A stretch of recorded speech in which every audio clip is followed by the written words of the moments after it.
पापम कुशा एकादशी व्रत कथा। ओम श्री विष्णवे नमः। हिंदू धर्म में एकादशी तिथि का बहुत अधिक महत्व माना गया है। मान्यता अनुसार यह तिथि भगवान श्री विष्णु को सबसे प्रिय है। वर्ष 2024 में 13 अक्टूबर दिन रविवार तथा 14 अक्टूबर को वैष्णव पापम कुशा एकादशी मनाई जा रही है। यह एकादशी पापों से मुक्ति देकर स्वर्ग प्राप्ति कराने में सहायता करती है। धार्मिक मान्यता अनुसार बाल्यावस्था, युवावस्था और वृद्धावस्था में इस व्रत को करने से पापी मनुष्य भी दुर्गति को प्राप्त ना होकर सद्गति को प्राप्त होता है। आश्विन मास की शुक्ल पक्ष की इस पापाकुंशा एकादशी का व्रत जो मनुष्य करते हैं वे अंत समय में हर लोक को प्राप्त होते हैं तथा समस्त पापों से मुक्त हो जाते हैं तथा इस दिन सोना, तिल, भूमि, गो, अन्न, जल, छतरी तथा जूती दान करने से मनुष्य यमराज को नहीं देखता, यह मान्यता भी है। अब आइए श्रवण करते हैं पापम कुशा एकादशी की पौराणिक व्रत कथा। पहली कथा। इस व्रत कथा के अनुसार प्राचीन समय में विंध्य पर्वत पर क्रोधन नामक एक बहेलिया रहता था। वह बड़ा क्रूर था। उसका सारा जीवन हिंसा, लूटपाट, मदपान और गलत संगति पाप कर्मों में बीता। जब उसका अंतिम समय आया तब यमराज के दूत बहेलिये को लेने आए और यमदूत ने बहेलिये से कहा कि कल तुम्हारे जीवन का अंतिम दिन है, हम तुम्हें कल लेने आएंगे।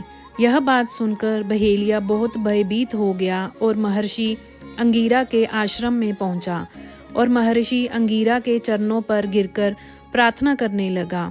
हे ऋषिवर, मैंने जीवन भर पाप कर्म ही किए हैं। कृपा कर मुझे कोई ऐसा उपाय बताएं जिससे मेरे सारे पाप मिट जाएं और मोक्ष की प्राप्ति हो जाए।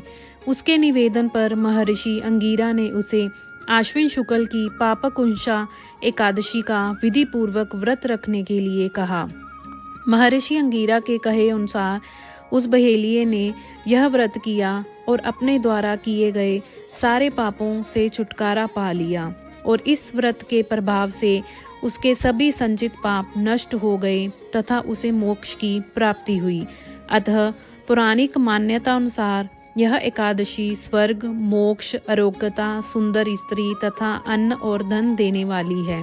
इस एकादशी के व्रत के बराबर गंगा, गया, काशी, कुरुक्षेत्र और पुष्कर भी पुण्यवान नहीं है। हरिवासर तथा एकादशी का व्रत और जागरण करने से सहज ही में मनुष्य विष्णु पद को प्राप्त होता है। इस व्रत को करने वाले 10 पीढ़ी मातृ पक्ष, 10 पीढ़ी पितृपक्ष, 10 पीढ़ी स्त्री पक्ष तथा 10 पीढ़ी मित्र पक्ष का उद्धार कर देते हैं। वे दिव्य देह धारण कर चतुर्भुज रूप हो, पीताम्बर पहनने और हाथ में माला लेकर गरुड़ पर चढ़कर विष्णु लोक को जाते हैं। अब आइए श्रवण करते हैं एकादशी की दूसरी कथा। पौराणिक कथा के अनुसार एक बार राजा मंधाता ने लोमश ऋषि से एक प्रश्न किया कि गलती से हुए पापों से मुक्ति कैसे प्राप्त की जा सकती है। तो ऐसे में लोमश ऋषि ने पाप मोचनी एकादशी व्रत के बारे में बताया। कथा के अनुसार एक बार चयवन ऋषि के पुत्र मेधावी वन में तपस्या कर रहे थे। तभी वहां से एक अप्सरा जा रही थी जिसका नाम मंजू घोषा था। उसकी नज़र मेधावी पर पड़ी और वह उसे देखकर मोहित हो गया। इसके पश्चात मंजू घोषा ने मेधावी को अपनी तरफ आकर्षित करने के लिए कई प्रयास किए। इस कार्य की मदद के लिए कामदेव भी सामने आ गए।